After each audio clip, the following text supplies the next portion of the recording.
About Bravo of Rosso.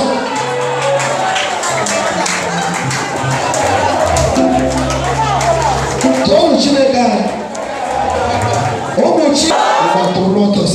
On the Sagini, on the Sagini, on the Sagini. I'm saying, I'm going to see the Gosia, very continuing to go there and you're yeah, I'm letting you through. You're making my water who's a person. You're not put your head together. I can take a lesson there.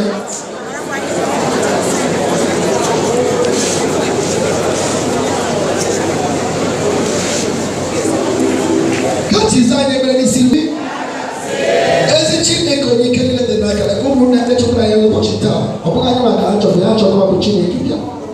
Chile can take a hatch on India. You are never put no charge, never won't come. Only my nation and you are a baby.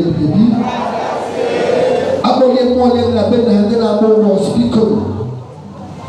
Upon most in a minute, upon yes now, Kesna ni kuna aja kena mahongo eba blosi kena mahongo dika hazo ropo na foro diko obi no tajoba oro gosia mere ayoma ugu ala melile ni bi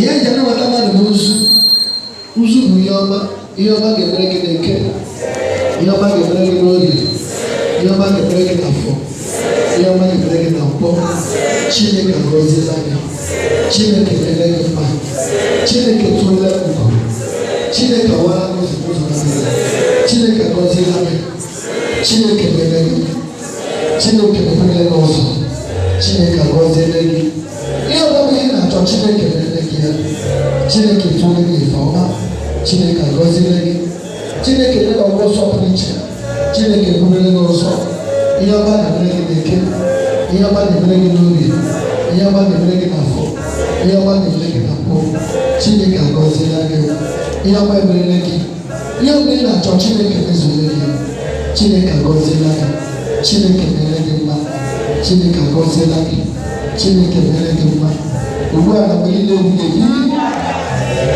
ọrụsịa gị na ọzọ n'ọrụ okwu ji dị ebe a nke ọma nke ọma karịrị nke ọma na onye ugbu a na mgbe niile ebighị ebi so abasa una dando ebe a dịkwa ya nọ ga-enwe address Sundays anyway Thursday ministries here every Thursday last Friday of every month is our ancestral night consultation to see the priest is Monday, Tuesday, Wednesday and Fridays so you are highly welcome always remember from tomorrow you hear much later than you break another when actually you also join ebi akana ihe ọla mmiri na-emebe nke ọma Chineke agọzie ugbu a na mgbe niile ebighị ebi